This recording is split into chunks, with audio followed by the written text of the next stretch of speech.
What's up, everybody? It's your boy Trey Swish back at it again with another video, and shout out to all my Overwatch players out there, man. I know you get memed on a lot, but you're probably getting a lot more kills and have a better KD. With the new modern audience trying to learn out the game.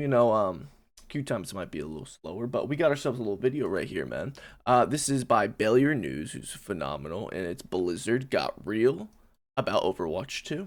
Today is the day that the first of Overwatch 2's major 2025 changes have hit, and boy howdy, they really needed it. 2024 was a fairly awful year for Overwatch 2, right? Yeah. They'd had years of tweaking the Pretty bad year for Blizzard in general. game, not really doing that much, loads of bad headlines, then being stuck in the defense, and to sum up the change in strategy, there is a quote from the director.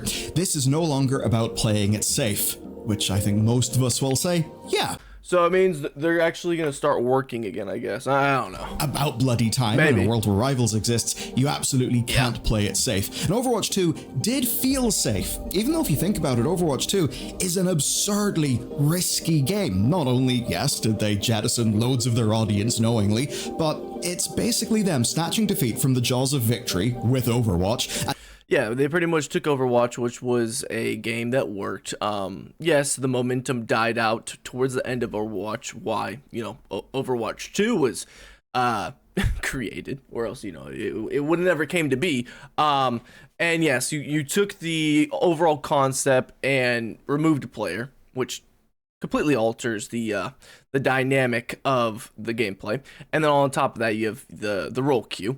And on top of that, you have a new monetization system that was put in, which a lot of people were already addicted to. So, ethically, you're helping out the gamers, I guess you could say, with removing the loot boxes. But I mean, if you're selling a guy crack and they're addicted to crack, when you try to give them some like nicotine instead of crack, they're not gonna be happy.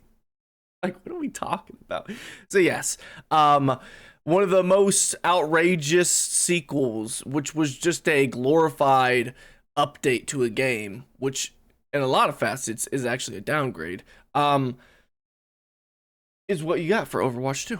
And then scrambling to keep a husk of a game that they salvaged alive, again, because that's actually what happened with I also forgot the false promises of PvE and the story, the fact that they were supposed to flesh out the story a lot more and, make it feel more like actual heroes, not just random skins in a game, right? Leading to Overwatch, which even if it meant amputating PvE, amputating a whole development team to support that feature. Yep. It's pretty damn crazy, and now they're essentially doing Overwatch 2 2.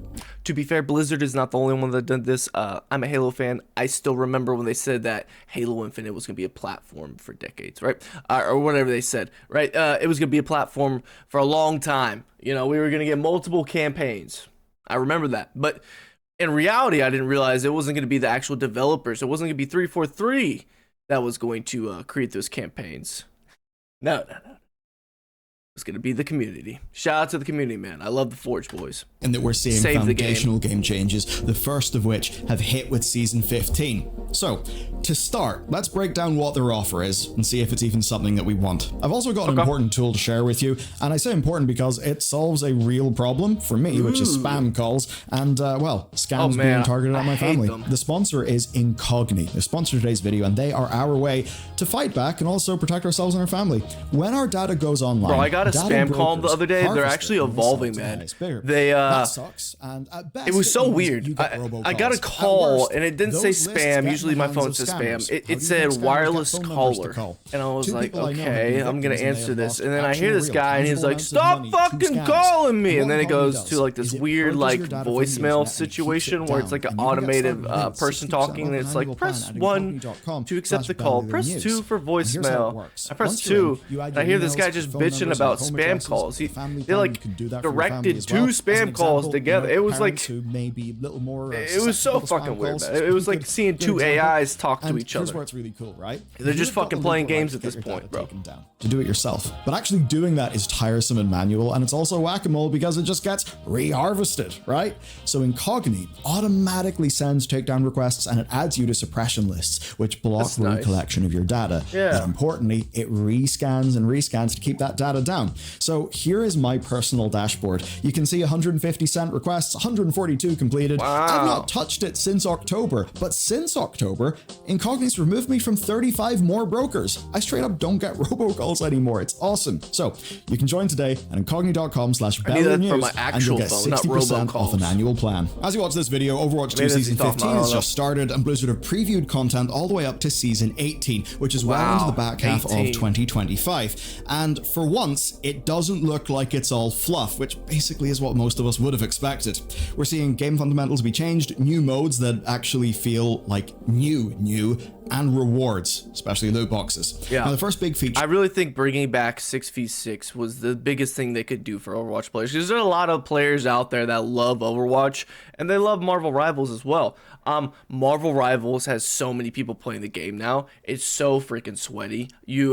For you to be a new player and jump in and not have friends to play with, it's a little intimidating. You know, it's at that point where the player base is already established. People already know how to play the game. It's like, I have a friend that would love the game. He tried it and he was getting shit on 24/7. So he stopped playing it, man, and he went to other games. And I have another friend that loves Overwatch, and a similar situation happened to him, but he went back to Overwatch and played it because, you know, they have tournaments and stuff on Twitch, and you know, sometimes there's peaks with Overwatch.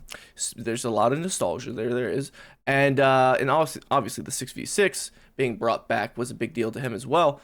But he was just shitting on people because there's a lot of new players. You know, the modern audience, they kind of flock to that game. You know, when a game's getting a lot of shit, you know, there's a certain crowd that goes there to defend it. And you know, I'm not throwing shade at anybody, but that's typically what happens, man. So yeah, I see why there would still be a lot of people playing Overwatch. And I'm not saying a lot of people compared to Marvel Rivals. Obviously, that game is very well polished. It's constantly getting updates. The game is fucking phenomenal. It's fun to play. The art style is great. The music is great. The freaking mid-game animations, not just the gameplay, but the actual environment, the actual maps. Phenomenal. I fucking love Marvel Rivals. We already got new heroes. Blade's been hinted out as well, so you know we're gonna get Blade, and then on top of that, we're gonna get someone else. But I'm talking too much about Marvel Rivals. This is all about Overwatch. Let's see if it's right is perks. if they're and coming perks back. are game wide. Basically, the way this works is that within a match, heroes can level up twice. Each time they level up, you'll be able to select from 2 perks. Now, your first perk selection is going to be a minor thing. They gave examples like Torbjorn's hammer repairing allies' armor, Yep. or him getting a free reload when he uses his E. But the second perk is basically a major upgrade. For Torbjorn, those are either super jazzed up tier 3 turrets, or your turrets being sticky, which I can imagine will lead to all manner of bullshit. And honestly, I'm actually kind of down for that. Because what it's doing, right, is it's tweaking the build of a character that I enjoy. It lets me do that to better fit the match that I'm in, rather than just fully swapping to a new hero. That actually does sound kind of neat to me. For sure, you already have established characters with established game mechanics. Like you can't just keep on adding new characters when it comes to Overwatch, because I mean, you can. It's not bad to. But it is a good option to get creative and add different certain weapon types, right? Now with the balancing and everything like that, I don't know how that's gonna work really well. And the reason I talk about that with Overwatch, there's certain characters in Overwatch, if you're good with, they're just fucking OP. The balancing has always been all over the place. That's the same case for Marvel Rivals, but in my opinion, I believe Marvel Rivals, any character you play, you could be fucking OP with. You just can wreck shit. I don't think that's the case with Overwatch, but adding these new features will, you know, it could make a significant change in the hierarchy, I guess you could say. And big picture, it's a foundational change, something that'll actually change it minute to minute, which is sorely needed. For other things then, well, 5v5 versus 6v6 certainly has escalated because they're now adding in a competitive 6v6 queue. Yeah. But then there's the big headline grabbing thing, loot box. Who the fuck wants to be a solo tank? I'm sorry. There's a reason why tank has always had a faster queue on Overwatch. No one wants to play fucking tank. Just it sucks. Maybe people want to play tank more than healer sometimes, but when you're playing a solo tank, dude, it's just ass. It just sucks. It's kind of funny, right? In the year 2025, people are praising the return of loot boxes. That being said, there was some fear. Lots of people thought, we know what this is. You're immediately going to use this to just make way more money, because if you look at everything else that they did, mythic skins, mythic weapons, mythic prisms, I mean, it would be... I don't think it's a way. I don't think it's a direct way for them to make a lot more money, which is ironic because obviously that seems like an idiotic statement to make. But what I really do think it is a way to get people addicted again, because loot boxes is a psychological method to get people addicted. It's the reason people get addicted in fucking gambling and stuff like that. I don't think loot boxes or anything like that should be in video games in general. This is why the fucking mobile games are the most highest grossing profit margins you'll see in the gaming industry. They make a fuck ton of fucking money, man. And you could pull up the stats and shit. I might be wrong on that, but they're fucking up there, man. But yeah, so I think it's like the Fenty. It's the you know. It's the thing to get them hooked, and I think that's what they need to do. Is they need to keep the player base consistently on their game. That's key for everyone, because the more hours that they're gonna play, the more likely they're going to buy stuff on the game, and also want to play with other people. So if their friends keep on seeing them consistently on Overwatch and they're like, bro, I want to play games with you, guess what's gonna happen eventually? They're gonna cave and they're gonna play Overwatch with them. This happens with me with other games as well, when my friends want to play with me and they're always playing Rocket League, Call of Duty, whatever it might be, right? 2K. Eventually I cave and I'm like, you know what, I'm just gonna play the game with them. Following like standard procedure. But no, actually, this time we're getting loot boxes, but not in the way that they were exploitative bullshit like in Overwatch 1, which is honestly kind of shocking. Basically, the way it works is it's a little better. You'll find loot boxes as rewards on the free and premium battle pass and on challenges. That's it. With the big thing being no direct purchases of those loot boxes, although, as I'll get into, unless you're in China because they've got something else going on. Oh boy. Now, technically, you could buy a bunch of Battle Pass tier skips, or, buy the Battle Pass to get the ones that are on the Premium Pass. No, it is better. Yeah, that's kind of that. It's way more simple. It's just a better way of you getting rewards versus, I suppose, the usual torrent of filler Battle Pass bullshit, which I think we're pretty much all over by this stage. Now, the way it works is they'll have clearer odds, guaranteeing rares in every box, epics every 5, and a legendary every 20 with dupe protection. And at least for Season 15, we've got 2 legendary boxes in the Premium Pass, 1 in the Free Pass, and the rest from challenges and promos. And of course, if you're in Belgium, well, you don't get any of that, but of course, you know the drill by now. Okay, there's actually more things. They outlawed it, pretty much. There's no loop, but I think Belgium took a fat W from that as well, by the way. Like, there is the usual comments. You've got a new hero, Freya, hero bans and competitive. It's kind of interesting. All out here. But most of all, there's a new game mode that is called Stadium. Now, when I think about a new game mode for something like Overwatch, it's not a massive change, right? Like, yes, it can be fun, like, say, Flashpoint, if I'm already an Overwatch player. But it's not really a new mode of play or a new reason for me to play if I'm not already embedded. That's actually where I'm kind of interested in Stadium. So here's the deal with Stadium. It's a 7-round mode. In rounds, you earn coins, and then in between the rounds, you spend those coins on ability modifiers. Now, these are modifiers that are separate to the perk system that's rolling out game-wide. And they're honestly kind of wild. It's things like Reinhardt flying behind the enemy through the air before using a lava-like sparking version of Fire Strike. Soldier 76's Biotic Field actually giving attack speed buff to people who are in it. Kiriko teleporting about the place, and loads of wacky things. Basically, right? It seems to be Counter-Strike style econ gameplay between the different rounds. It's a little bit more similar to something like, say, Deadlock from Valve with a few of the character things. Or, of course, Paladins, which, by the way, Hi-Rez have just announced they've paused development for. Anyway, what's most obvious, though, is it's third person. Obviously, a lot of oh boy. people are thinking about rivals, and also putting my thinking cap on. Yeah, senior skins is key. I don't know why Overwatch didn't do this before. I really think you should have an option to be able to play third person or first person in a lot of these hero shooters. I think I mean, if people are mad about the disadvantage, play fucking third person. And there's like certain characters that I would want to play first person. For instance, like a shooter and stuff like that, where it's like really minuscule accuracy. I would definitely want to have that. Now, in saying that, this game mode in general, I think is a huge W for Overwatch, because what they're doing strategically, like he said, this is a game that if you're not embedded in the game already, it's probably not for you. But that's the thing. You have a lot of people that are already loyal to Overwatch. And the best thing you can do is make sure you keep them in the ecosystem. That way, new players can come in and join, and there's still a healthy player base. That's the reason Halo Infinite is still alive. I know people meme on that game all the time and say it's dead, but there is a very consistent player base on that game. And so yeah, community is key, and throwing the community a fucking bone is needed. And these slight changes, it's crazy to me that they had to have, you know, Marvel Rivals come in and pretty much take their fucking candy.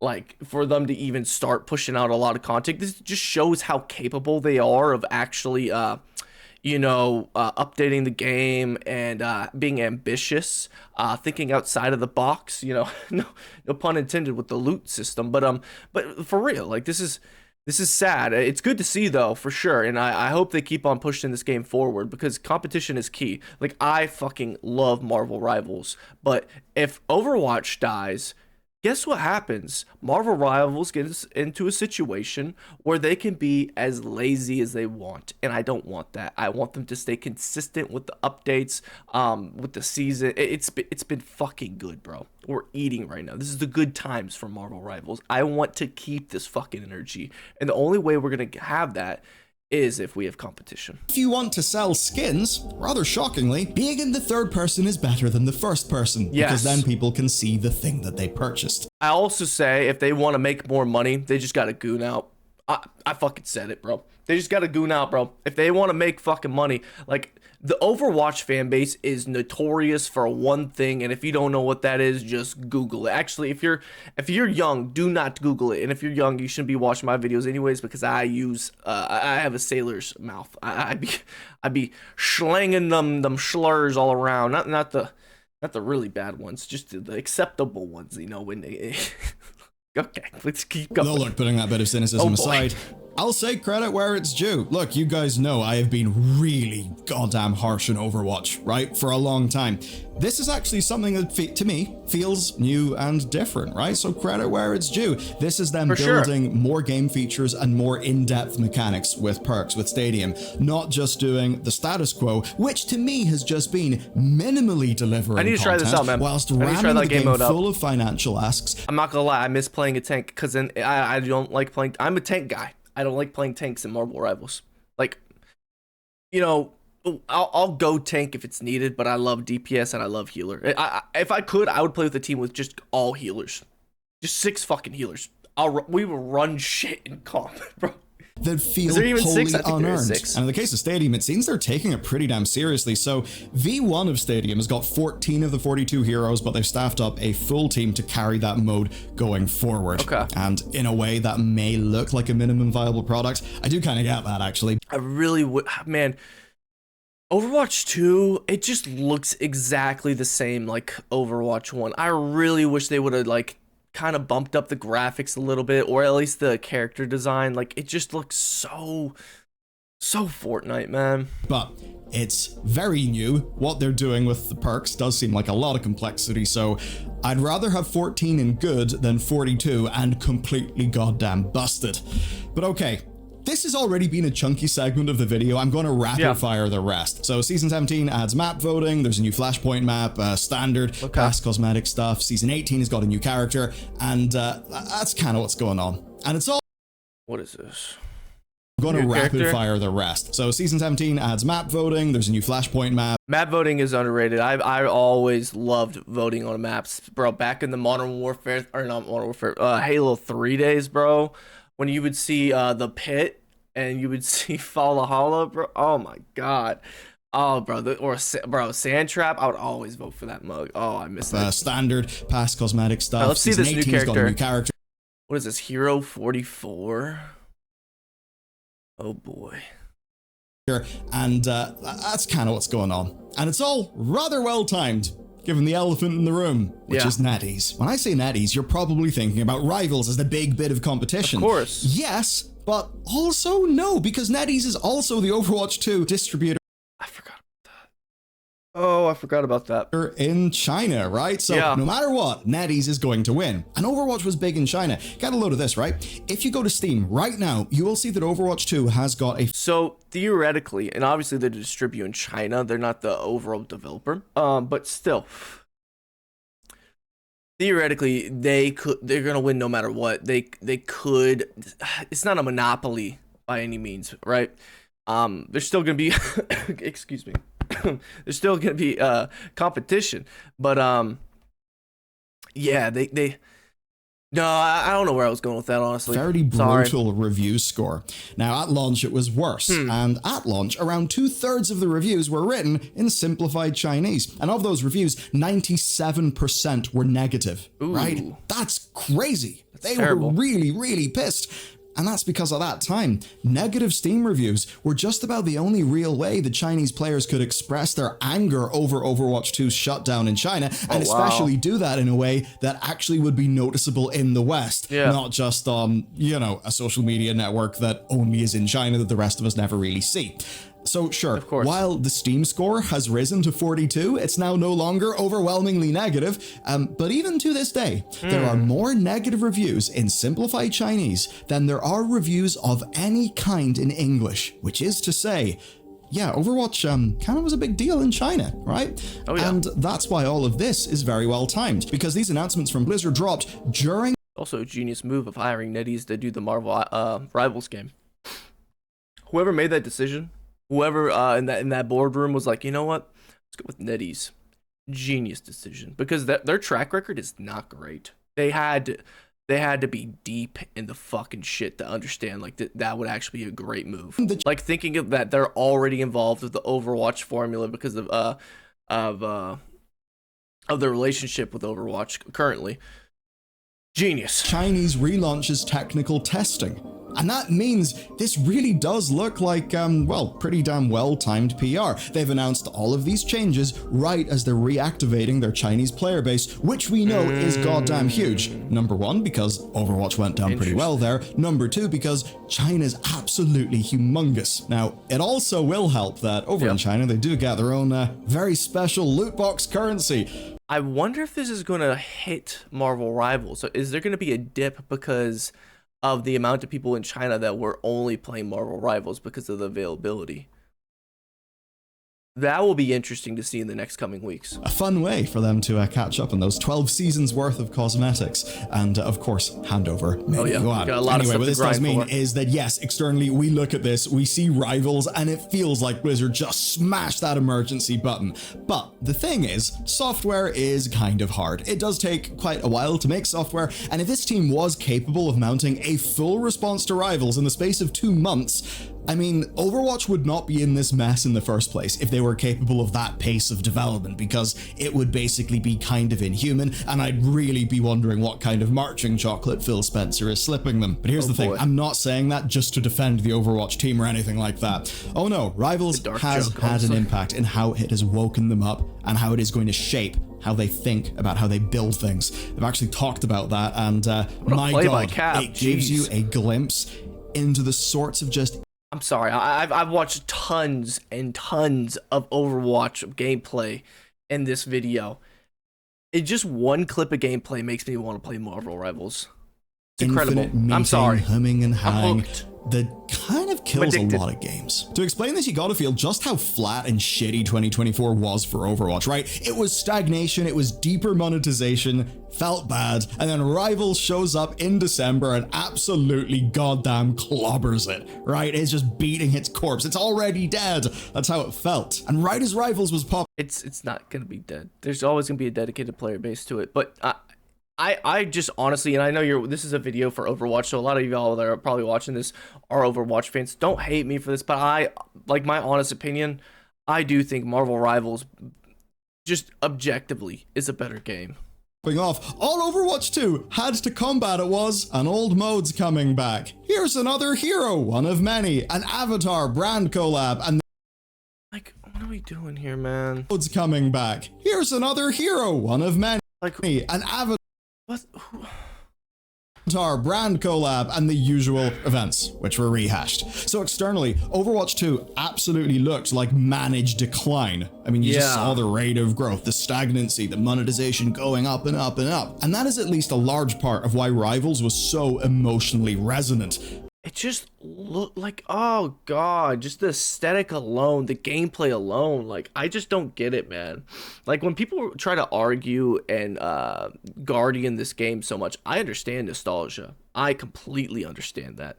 But being in denial that Marvel Rivals is not a better game is crazy to me. It just does not make sense to me at all. Like the characters themselves, the gameplay, the aesthetic. Oh god, I need to chill out. People wanted hero stuff. They wanted let's hear the rest. Fun We're only halfway through the video. I might be days of Overwatch, and finally that was here. But we've since learned a little more, and I'm going to TLDR a lot of it for you. Now, developers are sharing some timelines. As an example, they say that Stadium has been in development for years. And I get how that may sound real wacky. I mean, you can slap a third-person camera on those characters, which is already a thing from community maps and stuff. You can throw together a stadium map and do a round system. Oh boy, done, right? Here we go. Yeah, absolutely, if you're doing a prototype. This is and looking you'll need good. to do that prototype to know if the thing is even worth pursuing. But, there's a big life. God, this UI is so funky. Compare this UI to the UI you have in Marvel Rivals, bro. Who's designing their shit? Is service. The thing that you throw together as a prototype will not be ready for production. Like any software engineer will tell you that. Even take things like the ability modifiers. With a full setup, you are looking at multiplicatively more interactions, with that scaling kind of exponentially as you add more and more characters. It basically means rip QA.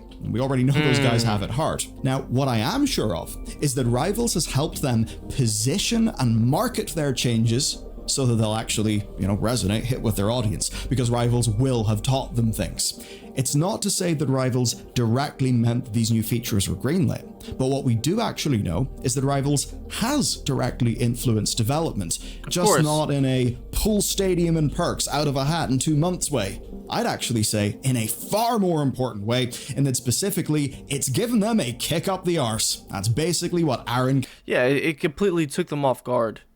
I remember watching I think, I don't know when I watched it. It was the Marvel Rivals trailer.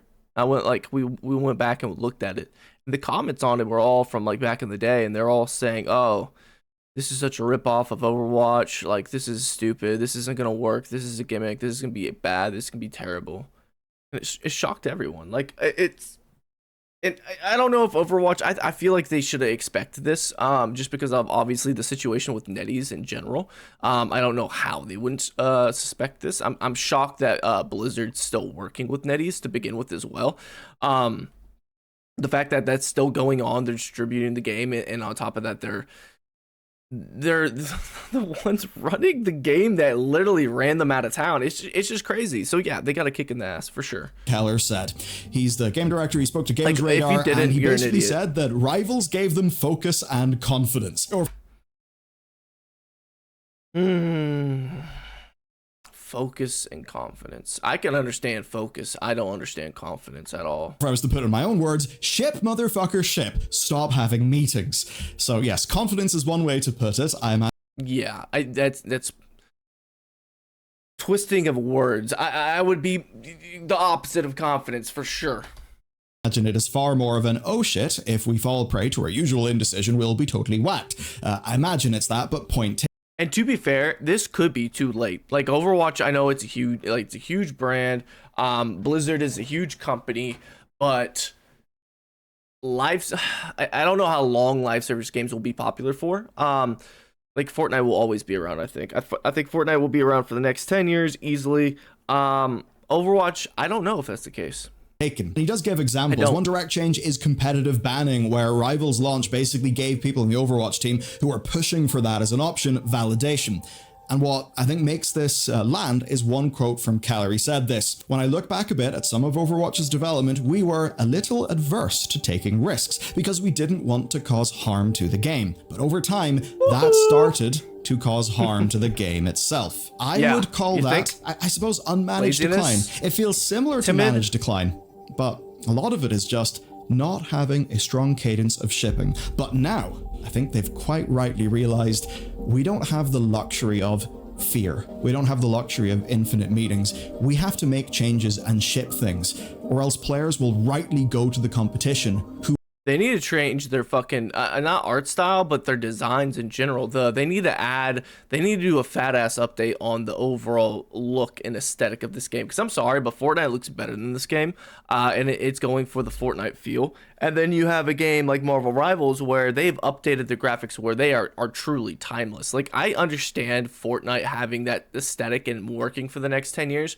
The reason why is because you can have skins that are from every single fucking IP, like any IP you want. Like, I am running around on fucking Tilted with Master Chief, the Black Master Chief, just running around having a good old time, getting fucking some BRWs. But you can't do that in Overwatch. The skins that they have, like, they've had several collab skins. They had the avatar skins, and oh boy, some things look disgusting. Oh my god, you have to get more creative. I'm sorry, I just don't understand how. Like, and I don't think it's collabs for skins. I don't think that's the route. I don't think you should copy Fortnite 1-for-1. I think you need to stay in your lane and be more original and kind of try new things. And I really think like the fidelity, adding texture, adding some grit to the design. And maybe that's not all the designs of the characters, but you should start making new ones, maybe in different art styles or something different. Because what they're doing, it's going to look old. Like, for instance, look at this back here. This looks great for like PS4. We're gonna be on the PS5, PS6 soon. I said PS5, 6, 56. Oh boy, we'll be on the PS6. Shit, easily next 2-3 years, I'd imagine. I think this generation's coming to an end pretty close, pretty soon. They already released the Pro Edition, and this is all speculation, but I mean, we got the new Switch 2 coming out. I don't know. Maybe I'm speaking out of my ass, but I really do think this art design will look dated at a certain point. And frankly, a lot of the characters don't look good at all. They just don't. Have to make changes. And if you're gonna go third person, it's gonna be even more of an eyesore because the person's gonna be looking at their person the whole time, especially the backside. Ship things, or else players will rightly go to the competition who are shipping things. Like that looks cool. Covered when discussing. Like, look at the unique detail of the muscles and stuff like that. I don't think they need to do this because obviously this isn't their art style. The art style of Marvel's is kind of like a comic book and a MCU mixture in a way, or maybe better yet, a comic book and anime mixture. And then they also have the MCU skins. But this works. Like, the art style isn't tremendously detailed, but it adds enough where it's just another level up. And Jesus Christ, why is Johnny caked up like so Rivals. much? That's wild. God damn, the they Rivals team everybody on the roster, a hell of a content cadence. They have a big ass team in China. You know that they can stack that team up with more warm bodies than Blizzard can afford to. And on top of that, they just let go of the U.S. Branch in Seattle. Marvel Rivals did. So they're going to be able to afford probably triple the amount of people, maybe quadruple the amount of people they had working in the United States, working in China. So yeah, they're going to have a lot of people working on this game. That means Rivals is going to have an almost unstoppable content pipeline for Blizzard to fight. Yeah, the funny thing about how I entered that paragraph is Blizzard can spend all of this money to fight Rivals, and netties will just sit back happy thinking, yeah, that's right, you juice up Overwatch. We'll take that Overwatch 2 money in China. By the way, we're also doing Rivals. We own the goddamn market. Yeah. That is crazy, bro. I don't understand how, like, why would Blizzard let that happen? Because they're just constantly feeding their competition. That just does not make sense at all to me. The real winner? It's netties. As for Overwatch, look, put it this way, my frustrations were rooted in that stagnancy and that lack of sauce, and how it felt like Overwatch 2 was just taking over, bare minimum, pushing monetization to the max, full cash cow, style managed decline, right? And sure, they did We got this game mode in Marvel Rivals as well. Didn't go full-blown League of Legends, you know, not literally Gucci logos, but League of Legends would sell you a $3,000 t-shirt if they thought they could. Even right now, after all the bad news League has had, they have another. Overwatch, any game company will do that. If they think their customers are so stupid, they will buy that product, they will do it. Because all the gaming industry cares about nowadays is fucking money. Now, there's some studios out there that make solo player games, some indies as well, a lot of indies actually, but that take pride in making a piece of art. But when it comes to multiplayer gaming nowadays, that they are trying to make money, which should be everyone that's making a video game, they're gonna try to capitalize on money anywhere they can. And honestly, there's a reason that people don't charge tremendous amount of money like that. It's because they want the ecosystem to be healthy and they don't need that negative backlash. You have companies like ironic enough, he's saying that Overwatch wouldn't do that, but Jesus. Blizzard has this other game called War of Warcraft.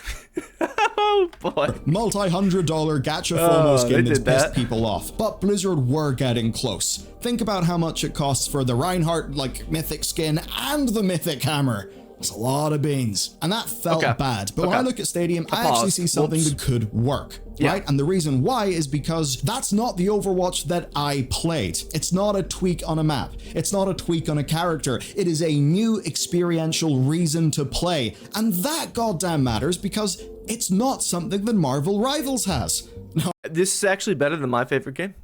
Or IP. My favorite IP is Halo Infinite. And guess what they brought back? The new game mode in Halo Infinite.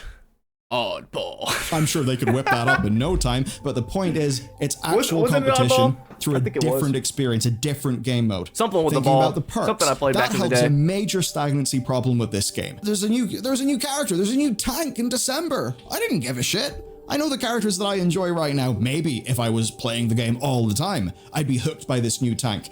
But with something like this, I'm just thinking, oh shit, all those characters I know, I've got new perks. I've got new things to select. That's actually a reason to return to the game because I like the game.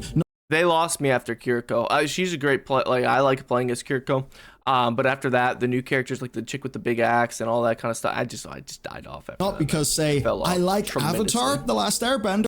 Jesus, this is so disgusting. I'm sorry if he says this looks good. He is smoking. I like Avatar: The Last. Dope. Like, what are we talking about right now? Obviously, you can't see Aang, but it looks ridiculous. This right here, it's so goofy, I kind of like it. Airbender, and oh, there was a collaboration, which is not going to get me back. They look so bad. This is not Overwatch 2 PvE. This is not what Blizzard promised, and it is never going to be. I personally am over that. I have moved on. Overwatch 2 to me is kind of just a hero shooter with some, some good character design, some good gameplay, certainly some troubles, but it's another hero shooter I can play, just like Rivals. What we will probably never get is Overwatch as a fully fledged, deep intellectual property with rich characters, rich story, and truly memorable experiences, right? On an emotional level, a narrative level. Think about the promise of all those big cinematics that people saw, that kind of captured people's minds. Those cinematics go fucking hard, bro. I remember when I first got into Overwatch and I started watching through the cinematics, and I was just like, oh my god.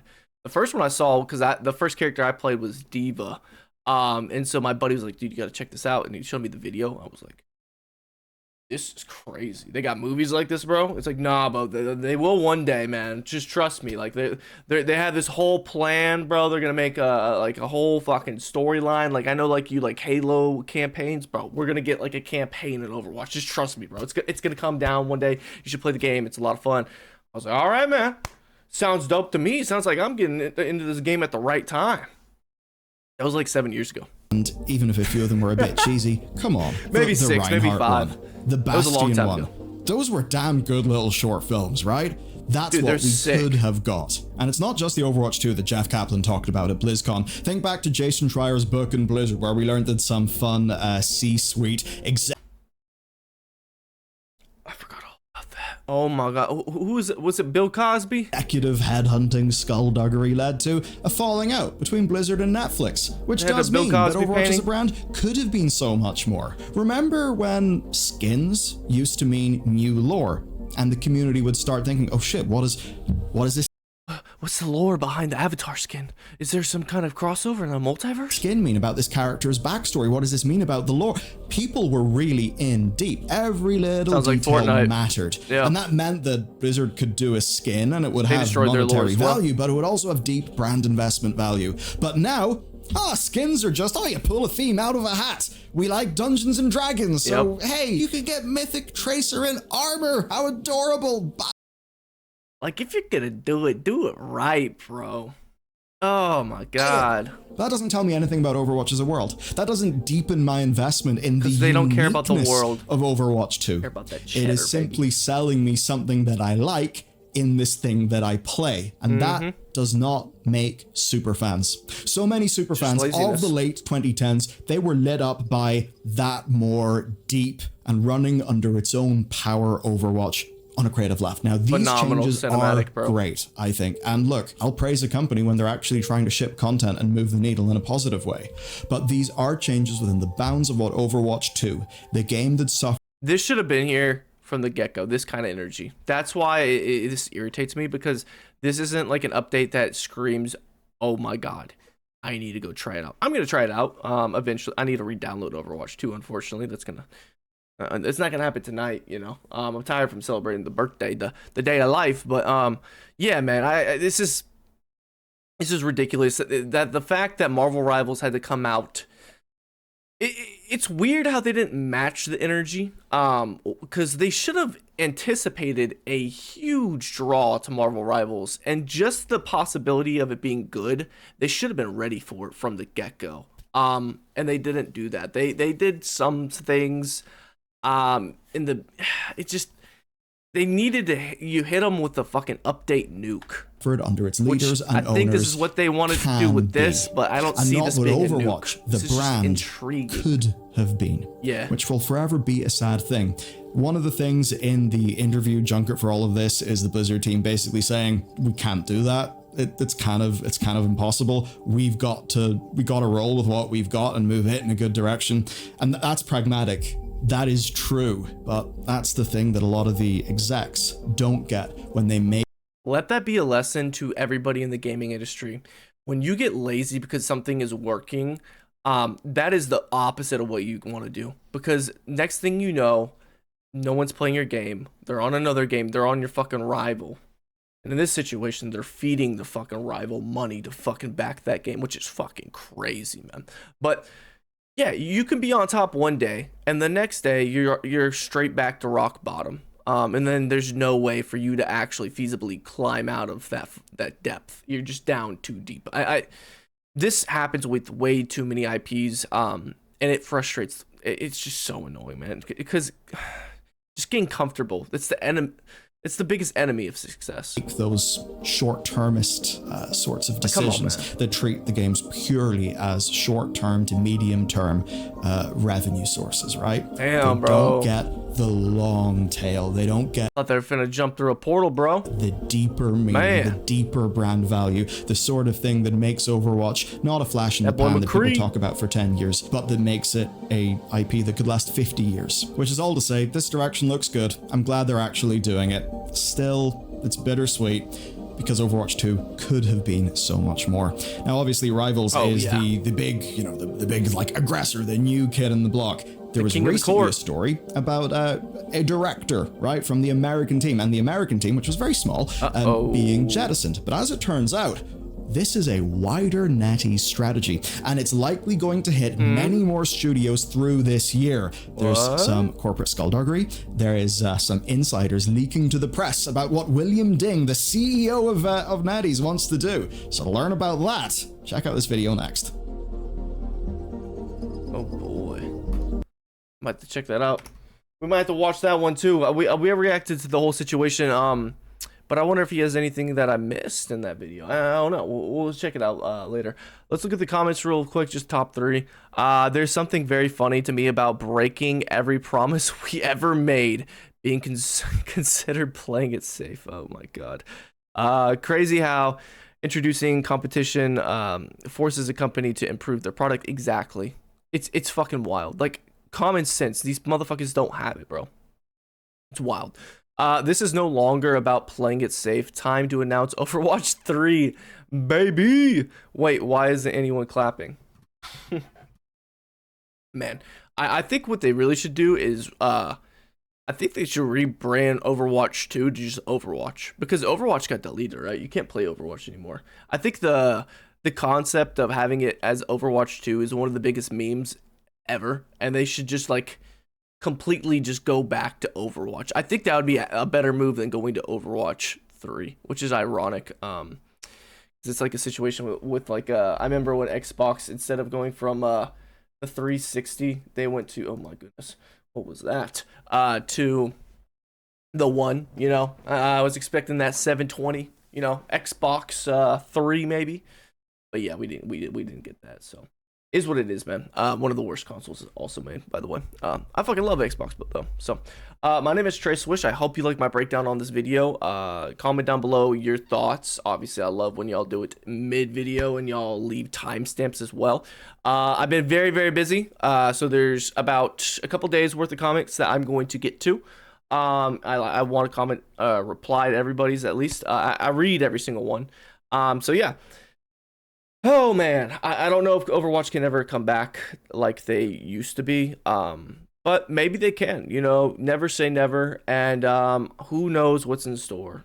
We've seen crazier things happen, honestly. And I frankly do want Overwatch to be at least competitive and successful and around and keep on pushing new stuff, just so Rivals isn't completely dominating the market, which it seems like right now they are. But I'm gonna be interested to see what happens with you know, seeing if a lot of China players dip from Marvels to Overwatch. That'll be intriguing to see. But yeah, comment down below, like the video, help push this out to more people. I really appreciate it. I'm a small channel. Let's get to 1K. Hit that sub button. My name is Trey Swish. This is the Ether. I'm not the Ether, or the Ether. And yeah, there's a Discord in the comments, in the bio. Or in the description, also the link to this video. So go give Bellular a like. It was a phenomenal video. He does phenomenal work. I love his videos. Go give him a sub as well. Tell him the Ether sent you. And yeah, I'll see you guys in the next one, man. Peace.